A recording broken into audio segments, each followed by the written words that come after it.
اللهم صل على سيدنا مولانا محمد كما تحب وترضى له. قال الله تبارك وتعالى في القرآن المجيد والفرقان الحميد: ألا إن أولياء الله لا خوف عليهم ولا هم يحزنون الذين آمنوا وكانوا يتقون. صدق اللہ العظیم. الحمدللہ ہم سب مسلمان ہیں، اور ہر ایک مسلمان کی یہ چاہت ہوتی ہے کہ اسے اللہ تعالیٰ کا قرب مل جائے، وہ اللہ تعالیٰ کا دوست بن جائے، اور اللہ تعالیٰ کی محبت اسے مل جائے، اللہ تعالیٰ کا تعلق اسے مل جائے.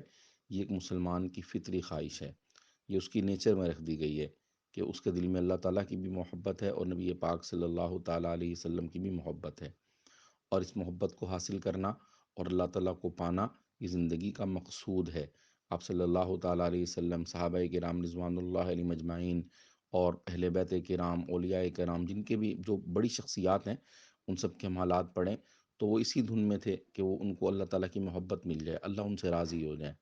ابھی اللہ کی محبت کیسے ملے گی، اور سادے لفظوں میں کہ ہم اللہ کے ولی کیسے بن سکتے ہیں، ہم اللہ کے دوست کیسے بن سکتے ہیں، ہمیں اللہ کا پیار کیسے مل سکتا ہے، اور اللہ کا ولی کون ہوتا ہے، کس شخص کے بارے میں ہم یہ کہہ سکتے ہیں کہ یہ اللہ کا محبوب ہے، اللہ کا ولی ہے، اللہ کا دوست ہے.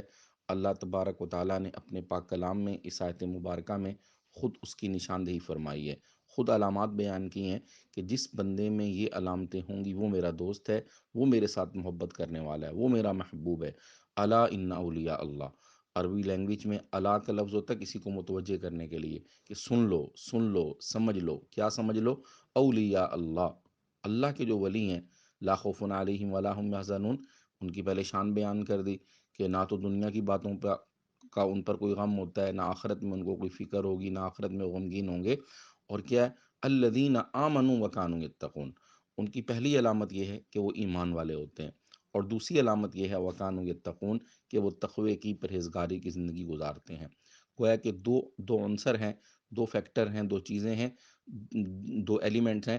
اگر وہ کسی میں پائی جا رہے ہیں، کسی میں پائے جا رہے ہیں، تو وہ دنیا کا کوئی بھی انسان ہے تو وہ اللہ کا ولی ہے. آمنوا وکانوا یتقون، پہلی چیز یہ کہ ایمان کی دولت ہو. اگر خدا نخواستہ ایمان ہی نہیں ہے ایک آدمی، ایمان کیا ہے؟ سادہ الفاظ میں اللہ تعالیٰ کو بھی ماننا، اور آپ صلی اللہ تعالیٰ علیہ وسلم کو آخری نبی بھی ماننا، اور جو کچھ آپ صلی اللہ تعالیٰ علیہ وسلم لے کر تشریف لائے ہیں اس کو بھی تہ دل سے ماننا، یہ ایمان ہے. وَكَانُوا يَتَّقُونَ، اور اسی طرح پرہیزگاری کی زندگی. تقویٰ کسے کہتے ہیں؟ تقویٰ کا سادہ سا مطلب اور سادہ سا مفہوم یہ ہے کہ انسان سارے گناہ چھوڑ دے، اللہ تعالیٰ کی ساری نافرمانیاں چھوڑ دے، اور ساری نیکیوں کو کرنے والا بن جائے، سارے فرائض کو بھی ادا کرے، نوافل بھی پڑھے، تو اس کا نام تقویٰ ہے. دیکھیں، تقویٰ کوئی فلسفہ نہیں ہے جو سمجھ میں نہ آ سکے.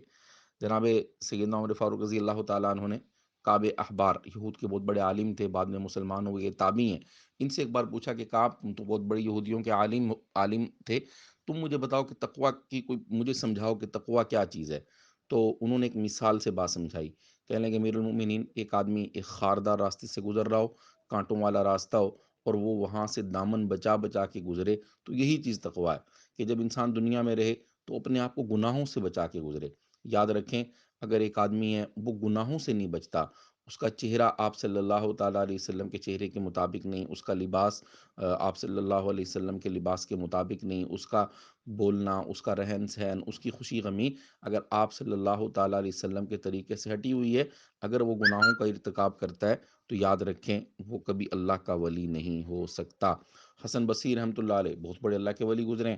وہ فرماتے ہیں کہ اگر ایک آدمی کو دیکھو کہ ہواؤں میں اڑ رہا ہے، ایک آدمی ہواؤں میں اڑ رہا ہے، اگر اس کا عمل سنت کے خلاف ہے، وہ جادوگر تو ہو سکتا ہے، وہ اللہ کا ولی نہیں ہو سکتا. تو یہ دو چیزیں ہیں. الحمدللہ ہم سب ایمان والے ہیں، مسلمان ہیں.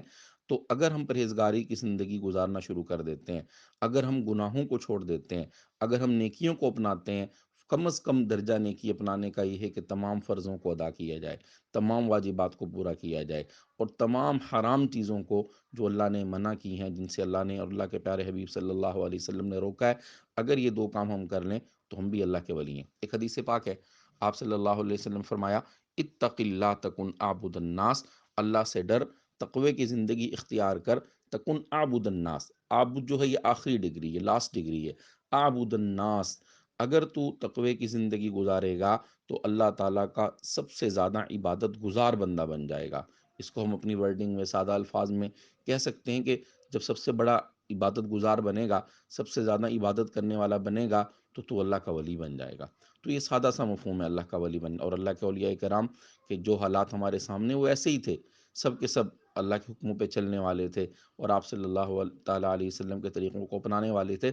اور یہ بڑی دلچسپ بات ہے کہ اسلام ایک ایسا مذہب ہے کہ کوئی بھی انسان، خواہ وہ کتنا بھی گرا ہوا کیوں نہ ہو، کتنا بھی گناہ گار کیوں نہ ہو، اگر وہ سچے دل سے توبہ کر لے، اللہ کے حقوق کی معافی اللہ سے مانگ لے، بندوں کے حقوق کو ادا کر دے، اگر ادا نہیں کر سکتا تو ان سے معافی مانگ لے، اس کے بعد اگر وہ زندگی کو صحیح راستے پہ ڈال لے، تو وہ 14ویں صدی کا گناہ گار انسان ہی کیوں نہ ہو، کوئی مرد کیوں نہ ہو، کوئی عورت کیوں نہ ہو، اگر وہ توبہ کر لے تو وہ آج بھی ولی بن سکتا ہے۔ یہ ولایت کے جتنے درجات ہیں، غوث، قطب و بدال، جتنے بھی جو کیٹیگریز ہیں، جتنے بھی درجات ہیں، اگر ایک آدمی سچی توبہ کر لے تو آج کے دور میں بھی وہ اللہ کا ولی بن سکتا ہے۔ اور دیکھیں، کوئی صحابی تو نہیں بن سکتا، یہ تو پکی ٹھکی بات ہے، اور نبوت کا تو دروازہ ہی بند ہو چکا ہے، یہ بھی پکی ٹھکی بات ہے۔ اس کے علاوہ جو اللہ کے قرب کے درجات ہیں، جو منازل ہیں، وہ ہر بندہ طے کر سکتا ہے۔ اگر ہم تاریخ کو اٹھا کے دیکھیں، بڑے بڑے اولیاء کرام، فضیل بن عیاض رحمۃ اللہ علیہ، یہ بہت بڑے ولی ہیں، لیکن یہ ایک زمانے میں ڈاکو تھے۔ ان کے بارے میں لکھا ہے کہ مائیں اپنے بچوں کو ڈرایا کرتی تھی ان کا نام لے کے کہ بیٹا سو جاؤ ورنہ فضیل آ جائے گا۔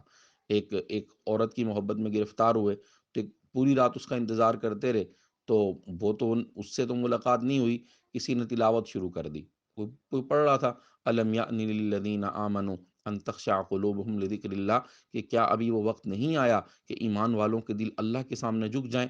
بس قبولیت کی گھڑی تھی، اسی وقت پکار اٹھے آل آن، یا اللہ اب وقت آ گیا، اب وقت آ گیا، اور اس کے بعد توبہ کی، تو آج دنیا میں ان کا نام بڑے ہی احترام سے لیا جاتا ہے، بڑی محبت سے لیا جاتا ہے۔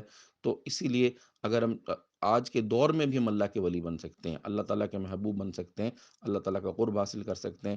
رمضان کا مہینہ ہے، اور اس رمضان کے مہینے کا مقصد ہی اللہ خود فرمانے لعلکم تتقون، تمہارے اندر پرہیزگاری آ جائے، اور پرہیزگاری کا مفہوم عرض کیا کہ سارے گناہ چھوڑ دینا اور ساری نیکیوں کو اپنانا۔ دیکھیں، بس اوقات ہم نیکیاں کر رہے ہوتے ہیں، ہم عمرے بھی کرتے ہیں، حج بھی کرتے ہیں، زکوٰۃ بھی دیتے ہیں، روزے بھی رکھ لیتے ہیں، نمازیں بھی پڑھ لیتے ہیں، لیکن گناہ نہیں چھوڑتے۔ یاد رکھیں، جب تک گناہ نہیں چھوڑیں گے، اب گناہ کیا ہے؟ حدیث پاک میں خود اس کی تعریف آئی ہے، وَالْإِثْمُ مَا حَاكَ فِي صَدْرِكَ، گناہ وہ ہے جو تیرے سینے میں کھٹکے۔ وہ کہتے ہیں کہ سب سے بڑا مفتی دل میں ہوتا ہے، وہ بندے کو فتویٰ دیتا ہے کہ تو یہ غلط کر رہا ہے، تیرا یہ کام ٹھیک ہے یا غلط ہے۔ لاکھ تعویلیں کر لیں ہم، لیکن دل گواہی دیتا ہے کہ بھائی ہم غلط کر رہے ہیں نا۔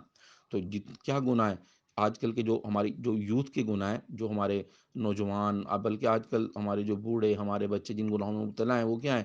آنکھوں کا گناہ، آنکھوں کو غلط استعمال کرنا، کانوں کو غلط استعمال کرنا، زبان کو غلط استعمال کرنا، غیبت، چغلی، لایانی، اور پتہ نہیں کیا کیا ہماری زبان سارا دن اگلتی رہتی ہے، سود کھانا، والدین کو ستانا، یہ سب گناہ ہیں۔ جب تک یہ گناہ نہیں چھوڑیں گے، یاد رکھیں، ہمیں کبھی اللہ تعالیٰ کی محبت اور قرب نصیب نہیں ہو سکتا۔ اللہ تعالیٰ سے دعا ہے اللہ تعالیٰ اپنے نیک بندوں کی صف میں